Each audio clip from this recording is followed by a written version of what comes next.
Welcome to the Dark Shiny Unicorn vlog. I'm Teresa Gerke. Like some of you, I've been in school learning about cybersecurity, and I was also studying for the CCSK, the Cloud Computing Security Knowledge Exam, before the pandemic. And I'm a little bit off track now because I had to get back into the workforce to support my family. I live with my mom and my son.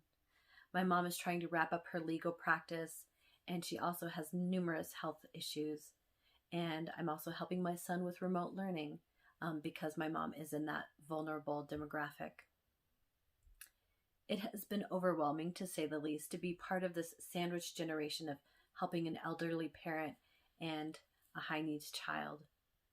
Since 2018, I have been out of work because I've been in school, and then I took the spring semester off to study for the CCSK, and I just recently got a part-time position.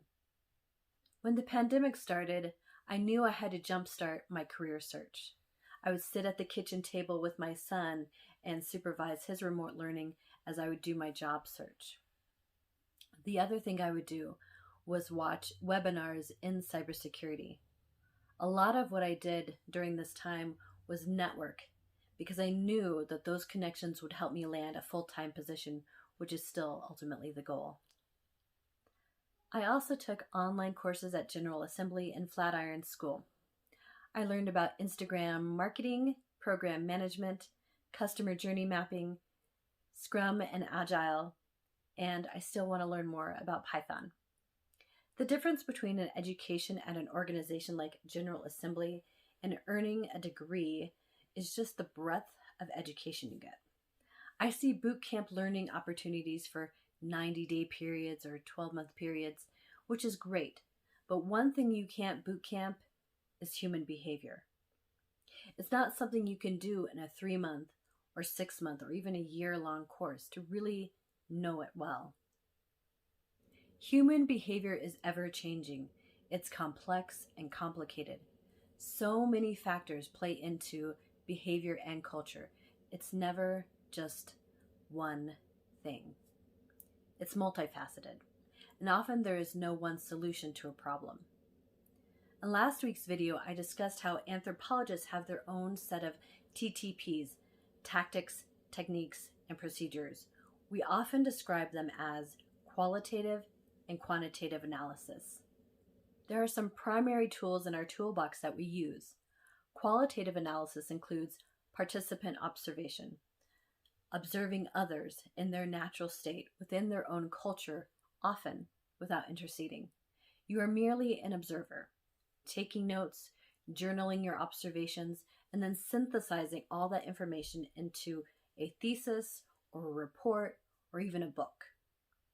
Sometimes anthropologists can participate in an activity to gain insight, build trust, and develop close relationships with the people they are observing. So we have indirect observation and direct observation. There are also one-on-one interviews. It's an intimate opportunity to gather research about an individual or community you are observing. You are soliciting answers to open-ended questions about behavior, feelings, thoughts, and illuminating the problem being observed. We often record these using tape or some digital format or video, taking in the nuanced shifts in body language to observe truths and fallacies. Even anthropologists get things wrong, and at times the group being observed willingly can manipulate and lie to the anthropologists. It's not unheard of. It is important to discern all information that is being shared. Another major form of qualitative analysis is a group interview. It might even be a focus group. An interview with 2 or more people seeking to find common beliefs, attitudes, behaviors, and thought processes.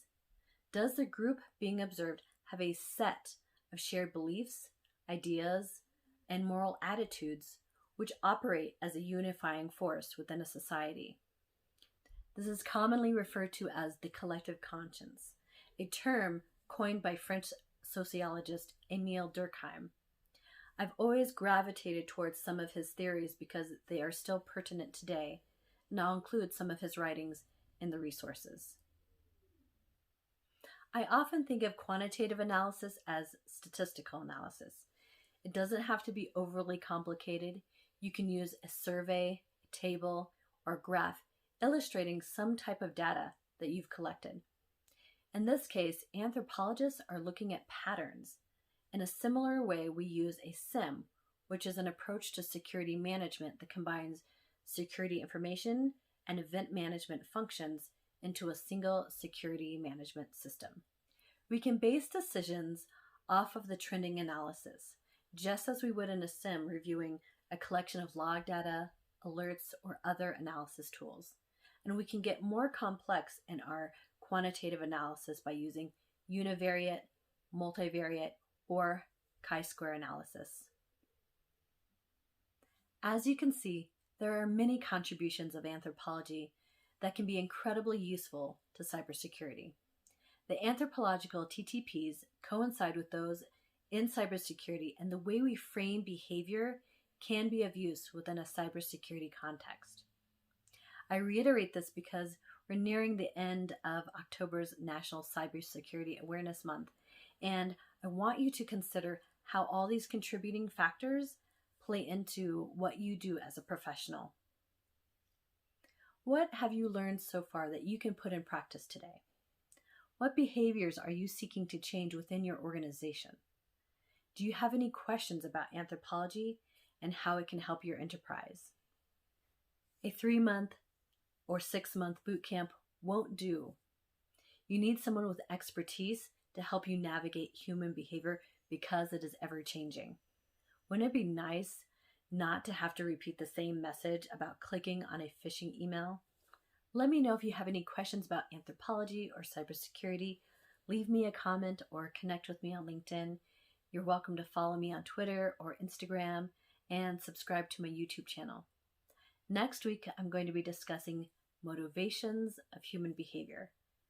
I even learned something about motivations in the research that I was doing for this blog, and I'm excited to share them with you. And on a political note, as I'm wrapping up this blog and this video, we are getting more news about Iran and Russia interfering in our elections again. So think on this.